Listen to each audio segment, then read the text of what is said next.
হয়ে গেলে পৃথিবীতে আর থাকার সুযোগ নাই। আর একবার আল্লাহর কাছে চলে গেলে পৃথিবীতে আসার আর কোনো সুযোগ নাই। সনাতনী হিন্দু ধর্মে যারা বিশ্বাসী তাদের বক্তব্য হলো আবার আসিব ফিরে ধানসিঁড়িটির তীরে নবান্নে এ বাংলায় হয়তো শালিকের বেশে। তাদের বিশ্বাস ভগবান আমাদেরকে আবার পৃথিবীতে পাঠাবেন কবুতর বানিয়ে, শালিক বানিয়ে, কাক বানিয়ে, কুত্তা, বিলাই, শিয়াল, বন্য পশু করে আমাদেরকে আবার পৃথিবীতে পাঠানো হবে। আল্লাহ জানিয়ে দিলেন, ও বান্দা তুমি শুনে রাখো, পৃথিবীতে আর আসার কোনো সুযোগ নাই, কোনো ব্যবস্থা নাই, একবারই সময়। অতএব একটা বার সময় যেহেতু, অতএব এই সময়টা আল্লাহর কাজে ব্যয় করিয়া, এই সম্পদগুলি আল্লাহর পথে ব্যয় করিয়া, আপনার রিজিক আল্লাহর পথে খরচা করে যাওয়া বুদ্ধিমানের কাজ, বুদ্ধিমানের কাজ, বুদ্ধিমানের কাজ। যখন আপনি আল্লাহর পথে দান করবেন, চিন্তা আসতে পারে হুজুর আমি আল্লাহর পথে দিব, আমার সন্তানরা তো আছে, ছেলেরা আছে। দেখেন আপনার ছেলে পৃথিবীতে আসার পরে আমার আল্লাহ ওই রুহের রুহ যখন মায়ের রেহেমে দিয়ে দেয়, তখন আল্লাহ লিখে দেয় কি পরিমাণে সে খাবে, ওটা কিন্তু লিখিত হয়ে গেছে। আপনি হাজার চেষ্টা করলেও আপনার সন্তানকে বেশি ভালো খাওয়াইতে পারবেন না আল্লাহর সিদ্ধান্তের বাহিরে। কি কথা কন না কেন?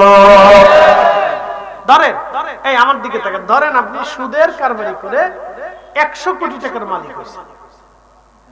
আচ্ছা বলেন, আপনি কি প্রত্যেক দিন 10 মণ চালের ভাত খেতে পারবেন? একটা হরিণ জবাই করে খেতে পারবেন? একটা ছাগল দিয়ে নাস্তা করতে পারবেন? তাহলে 100 কোটি টাকার মালিক হয়ে সুদের কারবারি করে কি হইল? আপনি একটার উপরে 60টাকে বিয়ে করতে পারবেন? 60টে করলেন, 60টার পরে কি আর করতে পারবেন? সুযোগ নাই। আপনার বউরাই আপনার ভিড়াইবে। যদি আপনি 2 করে বিয়ে করতে পারতেন, তো 40টা বউ হইলো সুন্দরী বউ, আমি 100 কোটি টাকার মালিক হয়েছি আকাম উকাম করিয়া, তাহলে বউ হলো 40টা, দুনিয়াতে আখেরাতে না বললো দুনিয়াতে একটু বউটো নিয়ে ঘুরে ঘেরে ঘেরে আরাম সারাম করিয়া একবারে হাফিরাই ট্রাই করে কি বলে হ্যানিমুন টেনিমুন করে ঘুরে ঘেরে বেড়ালাম না, তা পারবেন না। 40টা বিয়েও যদি করেন আপনি, তো বউরা আপনারে সেকালে একালে সকালে আর বিকেলে দুপুরে আর রাত্রে জুতা দিয়ে পিটে। কথা ভাই খারাপ কইছি আমি? তাহলে সুখ নাই। একসাথে বলেন কি নাই? জোরে বলেন কি নাই? না না আসতে হয়ে গেল না, জোরে বলেন কি নাই? কি নাই? সুখ এক জায়গা পাবেন। আলা বিযিকরিল্লাহি তাতমাইন্নুল কুলুব। সুখ আপনি নামাজে পাবেন, জিকিরে পাবেন, রোজায় পাবেন, হালালে পাবেন, দুরুদে পাবেন, রাসূলের ইশকে পাবেন, দুআর ভিতরে সুখ পাবেন। কথা কন না কে? ঠিক আছে? এছাড়া সুখ, ধরে বলেন সুখ। আপনি সন্তানের জন্য 100 কোটি টাকাও যদি আপনি রেখে যান, তাহলে ওর বরাদ্দে আল্লাহ যে পরিমাণ ভাত রাখছে ও পরিমাণই খাবে, এর বেশি খেতে পারবে। কথা ক্লিয়ার? তাহলে বুদ্ধিমানরা আল্লাহর পথে ব্যয় করে। এর চাইতে সুন্দর করে বোঝানোর অভিজ্ঞতা আমার নাই। আল্লাহ যতটুকু মেধা দিয়েছেন ততটুকু দিয়ে আপনাকে সত্যটা বোঝানোর চেষ্টা করছি। আমরা আকাইদা আহলে সুন্নাতুল জামাত, আমরা সুন্নি মুসলমান। আমরা বিশ্বাস করি আমাদের রাসূল আমাদের কিয়ামতের ময়দানে সুপারিশ করবে। আমরা বিশ্বাস করি আমাদের রাসূল সর্বশ্রেষ্ঠ। আমরা বিশ্বাস করি আমাদের নবী শেষ নবী। আমরা বিশ্বাস করি আমাদের রব আমার আল্লাহ এক। আমরা বিশ্বাস করি ফেরেশতা আছে, হাসর কায়েম হবে, কবরে জিজ্ঞাসিত হবে, মিজান হবে, ফুলসিরাত হবে, শাফায়াত হবে। আমরা বিশ্বাস করি ডান হাত বাম হাতে আমলনামা হবে, হাউজে কাউসার হবে। আমরা বিশ্বাস করি আগে নবীরা আসছিলেন, তারা দিন প্রতিষ্ঠিত করে গেছেন। আমরা বিশ্বাস করি আউলিয়া কারাম সত্য এবং তাদের কারামত সত্য। আমরা এই জন্য আল্লাহর ওলিদেরকে ভালোবাসি। বলেন আমরা কি মাজার পন্থী না অলি পন্থী? আমরা কি মাজারের ভক্ত না অলির ভক্ত? আমরা কোন মাজারের ভক্ত না। যদি কবরের ভক্ত হতাম তাহলে আউলাজালা কোন কবরের পাশে যে মঈনুদ্দিন দেশে বহু আছে, শাহজালাল দেশে বহু আছে, বহু শাহজালালি কবর আছে, তাহলে ওই কবরের পাশে বসে বসে আমরা ওই ফুল টুল দিয়ে সাজাইটা যায়, 2-4টা সেজদা মেজদা মারতাম যে এখানে শাহজালাল একটা ঘুমাইছে, এটা কবর, এই কবরে সেজদা দিয়ে দিই না। আমরা এই শাহজালালের ভক্ত না বা এই কবরের ভক্ত না। আমরা কোন কবরকে এই ভক্ত টক্ত না। আমরা কবরের কাছে যাই বসে কি করবো বলেন? আমরা মূলত সিলেটে হযরত শাহজালাল আমিনী যেখানে ঘুমাইছেন, আমরা ওনার জিয়ারতে যাই, ওনাকে ভালোবাসি। আমরা কোন মাজারের ভক্ত না, আমরা অলি ভক্ত। কথা ঠিক আছে না ভাই? মদিনাতে আমরা মদিনার মসজিদ দেখার জন্য যাই না, মদিনার ওই স্ট্রাকচার দেখার সৌন্দর্য দেখার জন্য যাই না, মদিনাতে যাই আমরা রসুলের জন্য। আমরা রসুলের কবরেরও ভক্ত না, আমরা রসুলের ভক্ত। কথা ঠিক আছে না? রসুলের রওজারও ভক্ত আমরা না, আমরা নবী ওখানে আছেন বিধায় ওখানে যাই। যদি রসুল ওইখানে না থেকে বাংলাদেশে থাকতো তাহলে জীবনেও কোনোদিন মদিনাতে আমরা যাইতাম না। আমরা ওখানে যাই রসুলের কারণে। কথা ক্লিয়ার, কোনো ভেজাল টাজাল নাই। আজের অপবাদ আমাদেরকে দিয়ে না যে আমরা মাজার পূজারি। আমরা মাজার পূজারি না, আমরা মাজারের ভক্ত না। হ্যাঁ, 2-4টা আওলা জাওলা দেশে আছে, বলে সব জায়গায় আছে, সব জায়গায় আছে দেখেই ইস্তেমায় গুতাগুতি লাগছে। শুধু খালি আমরা দোষ টোষ দিয়ে না ভাই, খামাখা আমরার উপরে এত দোষ চাপাই দিয়ে না। সব দোষ মন্দ দোষ। ওই যে উদর ভিন্ডি বুদুর গাড়ি, বুঝছেন না? গু খায় সব মাসে, নাম পরে গাইরে মাসে। না দেশে আপনার একটা প্রবাদ আছে না ভাই, সব মাসে বাথরুম ফসা কষা খায়, খালি গাইরে মাসের দোষ।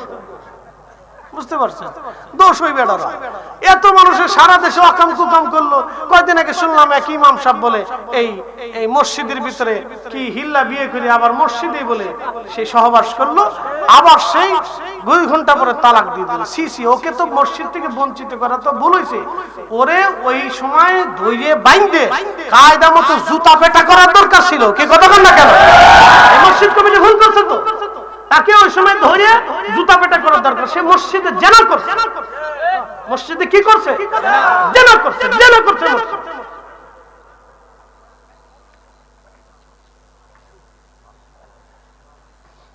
খালি সুন্নিদের দোষ, খালি আমাদের দোষ। আমরা ইয়া নবী সালাম আলাইকে বলে দাঁড়াইলি বিরাট বড় অপরাধ করে ফেলছি। কি কথা কর না কেন? আমরা অনেক বড় অপরাধ করছি, মনে হয় যে একবারে জগতে বিরাট বড় অন্যায় করছি। এত দেশে সুদ হয়, আপনি সুদ বন্ধ করতে পারেন না, পতিতালয় বন্ধ করতে পারেন না, ঘুষ বন্ধ করতে পারেন না, এই অন্যায় বিচার বন্ধ করতে পারেন না। খালি আল্লাহ আপনার বুঝি মিলাদ কিয়াম বন্ধ করার জন্য দুনিয়াতে পাঠাইছে নাকি? কয় হ্যাঁ রে সর্বনাশ, উনি খালি মিলাদ কিয়াম বন্ধ করার জন্য বসে রয়েছে। খালি এটাই ওয়াজ, খালি এটাই ওয়াজ। দুনিয়াতে আরো ওয়াজ নাই, আর কোন ওয়াজ নাই। উনি খালি মিলাদ কিয়াম বন্ধ করবে, উনি দোয়া বন্ধ করবে, উনি ফাতিহা বন্ধ করবে, উনি কোরআন খতম বন্ধ করবে। ওনার আল্লাহ এর লেগে পাঠাইছে। আজ পর্যন্ত একটা সুদের কারবারি বন্ধ করতে পারে নাই, একটা এমজিও বন্ধ করতে পারে নাই, একটা পতিতা নারী পতিতালয়তে ধরিয়ে এনে ওরে বুঝাইয়া কোনোদিনও তারে এই বিয়ে শাদী দিয়ে তারে কোনোদিন হেদায়েতের পথে আনতে পারে নাই। উনি খালি মিলাদ বন্ধ করবে। কি কথা বল না কেন? উনি খালি মিলাদ বন্ধ করবে, ওনারে পাঠাইছে মিলাদ বন্ধ করার জন্য। হাজির কোথাকার মুসলমান দোয়া বন্ধ করে কার লাভ হয়েছে? শয়তানের লাভ হয়েছে, মুসলমানের কোনো লাভ হয় নাই। মুসলমানের কোরআন খতম বন্ধ করে শয়তানের লাভ হয়েছে, মুসলমানের কোনো লাভ হয় নাই। কোরআনের আওয়াজ পৃথিবীতে এমন একটা আওয়াজ, যে আওয়াজ একজন মুসলমানের কলিজায় লাগার সাথে তার কলিজায় লাড়া দেয়। কলিজায় কি করে? একটা বাড়িতে যখন উলামায়ে কেরাম তলবে কেরাম কোরআন শরীফ পড়বে, তখন ওই বাড়িতে আল্লাহ সাকিনা নাজিল হয়। খালি ফতোয়া মাইরে মেরে এই কোরআন খতম বন্ধ করে দিয়েছে। আগে মুসলমানের ঘরে ঘরে কোরআন খতম চলতো, আজকে বন্ধ হয়ে গেছে। ওর ফতোয়ার কারণে এটা বন্ধ হয়ে গেছে। বন্ধ হয়ে লাভ হয়েছে কার? কে লাভ করছে? শয়তানের লাভ হয়েছে। আরে হযরত ওমর কোরআনের তেলাওয়াত শোনার পরে হযরত ওমরের দিল পরিবর্তন হয়ে গেছে। কি কথা কন না কেন? আল্লাহ বলেন ওয়া ইযা তুলিয়াত আলাইহিম, আপনি সব কথা বাদ দেন, আল্লাহর কথা তো মানবেন।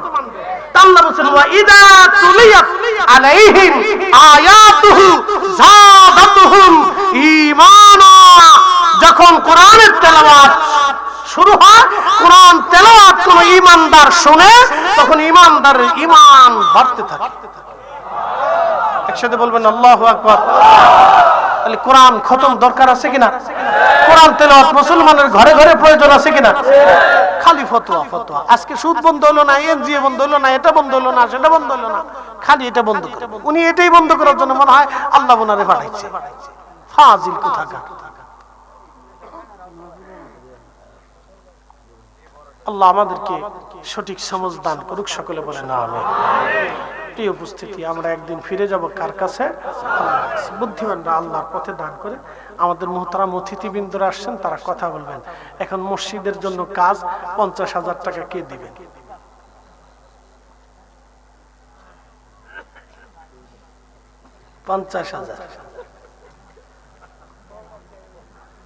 ইনশাআল্লাহ। আমাদের অতিথিরা ব্যস্ত মানুষ, তারা চলে যাবে, তারা দুটি সালাম করবেন, কথা বলে চলে যাবে।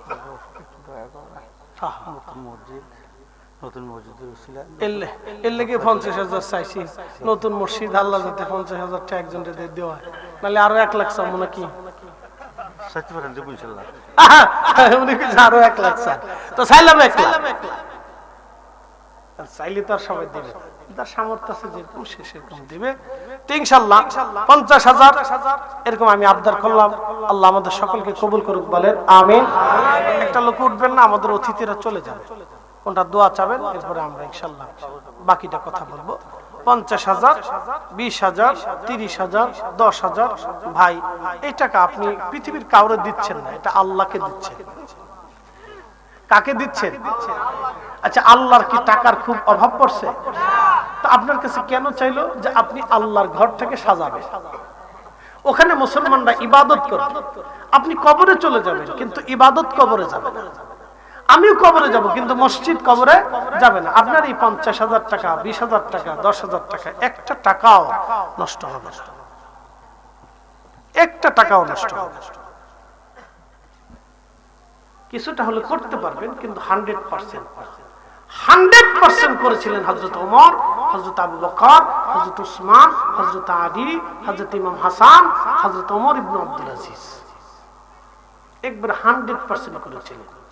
এবং এরপরে আল্লাহ রাসূল বলেন, আমার নসলে, আমার বংশে, আমার হাসানি, আমার হুসাইনি, আমার হাসান এবং হুসাইনের নসলে সরাসরি রক্তে পৃথিবীতে আল্লাহ একটা সন্তান পাঠাবে, তার নাম হবে মুহাম্মদ, বাবার নাম হবে আব্দুল্লাহ, সে পরিচিত হবে ইমাম মাহদী হিসেবে।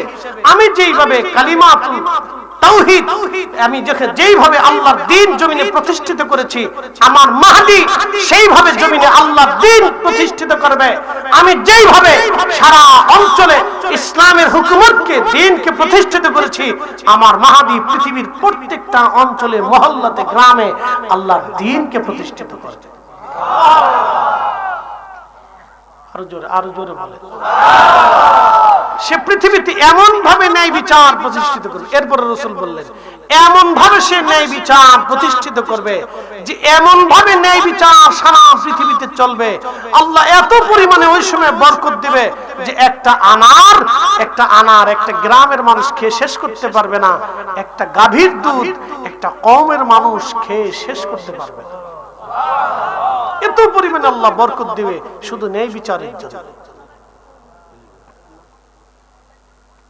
আমার বক্তব্য না, রাসূল যেটা বলেছেন সেটাই হবে। বিশ্বাস আছে না ভাই আপনাদের? নবী যাহা বলেছেন তাই হবে। কি কথা কন না কেন? নবী বলেছেন ওয়াদাউল আমানা, আমানত হত্যা করা হবে, আমানত ধ্বংস হবে। আজকে ঠিক আমানত মরে গেছে। বিশ্বাসটা করলে টাকা হাওলাত দিয়ে দেখেন, আর না হয় দোকানে বাকি দিয়ে দেখেন, তাহলে দেখবেন যে আমানতরে কবর দিয়ে ফেলছে, আমানত নাই।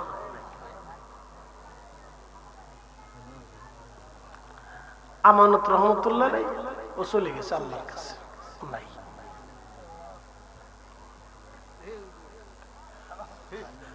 কথা কন না। আমি জীবনে যতবার আমার কইছে হুজুর চলে যান, বিকাশে পাঠাই দিবেন, আজ পর্যন্ত পাইনি। আমি নিজের আশা, অনেকে আমাকে হাসতে হাসতে বলছে, হুজুর আমাকে বিশ্বাস করেন, কালকে টাকা অবশ্যই পাঠিয়ে দেব। আমি শুধু মুচকি হাসিতে বলতে, আচ্ছা ঠিক আছে পাঠান। আমার জীবনে কোনোদিন পাঠাইছে কোনো রেকর্ড নাই, পাঠান। হাসতে হাসতে চলে এসে পাঠান, কেন আমি জীবনে পাইনি। এরপর আর জীবনেও কোনোদিন ফোন আসে না, পাইলে। এই জন্য চিন্তা করছি যে আমানত মরে গেছে, আমানত নাই। একসাথে বলা যাবে আল্লাহু আকবার।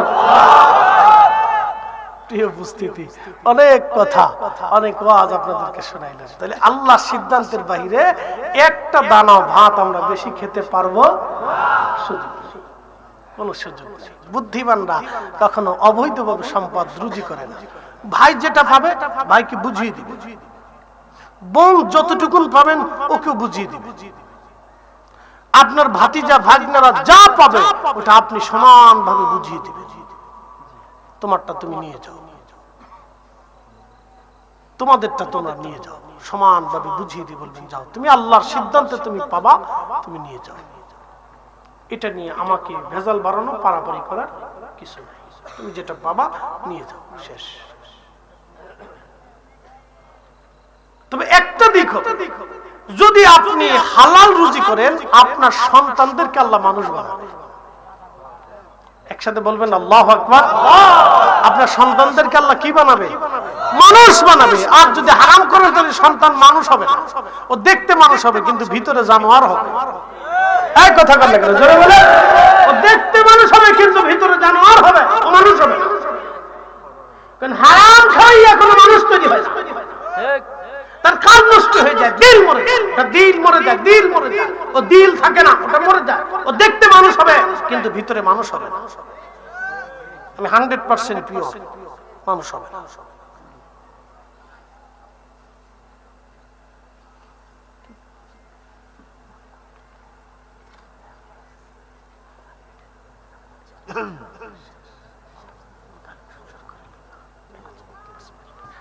আমরা একসাথে বলি যে মারহাবা।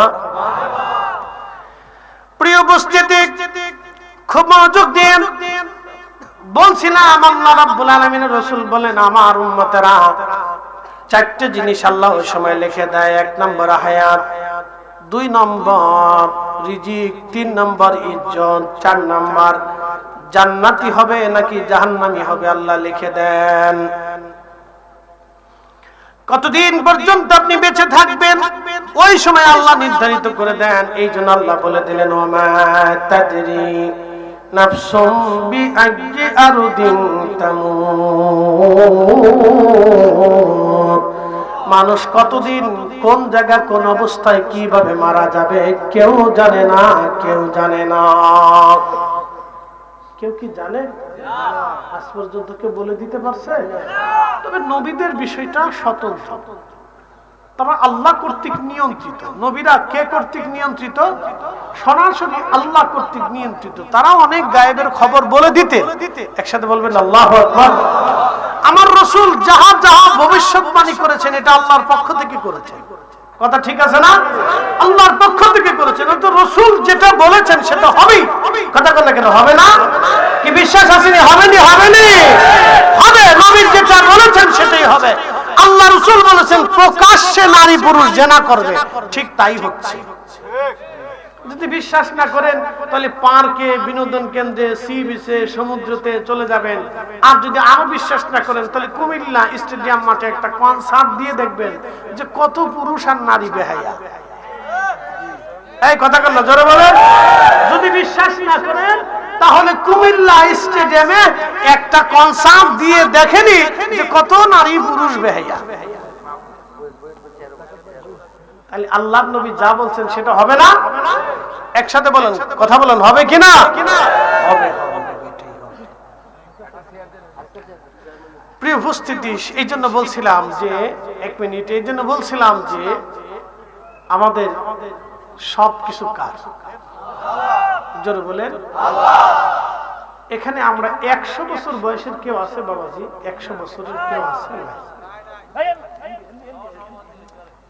আচ্ছা 1 মিনিট। আচ্ছা মনোযোগ। 100 বছর বয়সে আমাদের মুরব্বী দাদুর বয়স কত? না, দাদু বলতেছে 85। আমি আরো 10 বছর ধরলাম 95। ধরেন 100 বছর ধরেন আর কি। দাদুর বয়স 100 বছর। উনি একমাত্র ব্যক্তি এই গ্রামের ভিতরে সবচেয়ে প্রবীণ, অর্থাৎ এই গ্রামের শত মানুষের ভিতরে উনি একমাত্র ব্যক্তি এখনো বেঁচে আছে। বাদ বাকি সবাই কোথায় চলে গেছে? 100 বছর বয়সী সবাই কোথায় চলে গেছে? সব মাটির নিচে। বাকি 100 বছর পরে আমরা এখানে যারা আছি বলেন আমরা কোথায় যাব? তাহলে সামান্য জীবনে এটা নিয়ে পারাপারি, মারামারি, কারাকারি, লাথালাতি, গুতাগুতি, কিলিকিলি, এটা করে লাভ কি? কোনো লাভ নেই। কোনো লাভ নাই। প্রিয় উপস্থিতি, এই জন্য আল্লাহ কোরআনে একটা আমাদেরকে ফায়সালা দিচ্ছেন। আচ্ছা বলেন তো, একটা আম গাছ থেকে 50 বছর আমকে দেয়, কোনো কি ভুল আছে? একটা মাছের ডিম থেকে হাজার হাজার মাছ কে দেয়?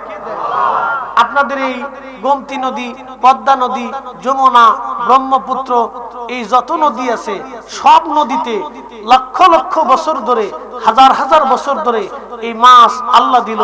কোন সরকার খাবার দেয় না, ওষুধ দেয় না, কিচ্ছু দেয় না। এত হাজার হাজার বছর ধরে মাছ আল্লাহ দিচ্ছে। Crore crore crore crore trillion billion ton মন মাছ মেরে মেরে মানুষ এত হাজার হাজার বছর ধরে খাইলো, আজও পর্যন্ত মাছ শেষ হলো না। যে আল্লাহ এত বছর ধরে পদ্মাতে মাছ দিয়ে থাকেন, সমুদ্রে কোটি কোটি মন মাছ দিয়ে থাকেন, সে আল্লাহর পথে 1 টাকা দান করলে আল্লাহ কি 70 গুণ বাড়ায় না?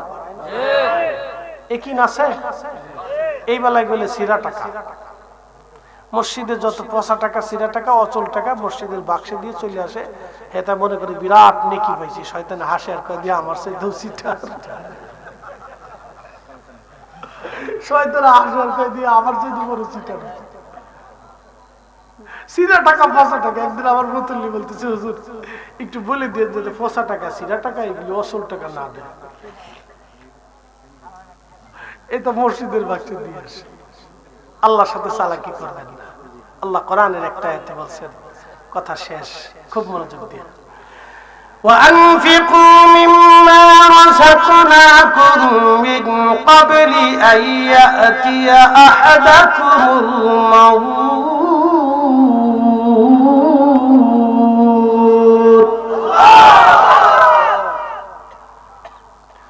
রব্বুল আলামিন কোরআনুল কারীমে বললেন, হে আমার বান্দারা, আমি রব্বুল আলামিন তোমাদেরকে যে রিজিক দিলাম, যে সম্পদ দিলাম, এই সম্পদ থেকে তোমরা আমি আল্লাহর পথে কিছু ব্যয় করো। মিন ক্বাবলি আইয়াতিয়া আহাদাকুমুল মাউত, মরণ আসার আগে দিয়ে দাও, মরণ আসার আগে দিয়ে দাও, মরণ আসার আগে দিয়ে দাও। মিন ক্বাবলি আইয়াতিহা আহাদাকুমুল মাউত, মৃত্যু আসার আগে দাও। যদি তুমি দান করো তাহলে আমি আল্লাহ তোমাকে 1 টাকায় 70 গুণ দিব।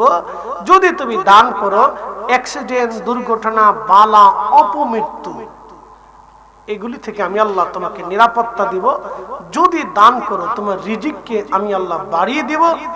আর যদি দান না করো তাও তুমি শুনে রাখো, কিয়ামতের ময়দানে মানুষেরা গোশত কামড়ায় কামড়ায় টেনে টেনে ছিঁড়ে ফেলবে আর বলবে, ফায়াকুলা রাব্বি লাউলা আখারতানি ইলা আজালিন করিব, আল্লাহ আমাদেরকে আবার পৃথিবীতে পাঠান, আবার পৃথিবীতে পাঠান, ফাআসসাদাকা, আমি বেশি বেশি করে এই হস্ত দিয়ে দান করব, সাদকা করব, তোমার পথে ব্যয় করতে থাকব, খরচা করতে থাকব। ওয়া আকুম মিনাস সালিহিন, আর সালিহিনদের অন্তর্ভুক্ত হয়ে যাব, অন্তর্ভুক্ত হব। আল্লাহ বলে দিলেন, ওয়ালা ইউআখিরুল্লাহু নাফসান ইযা জাআ আজালুহা।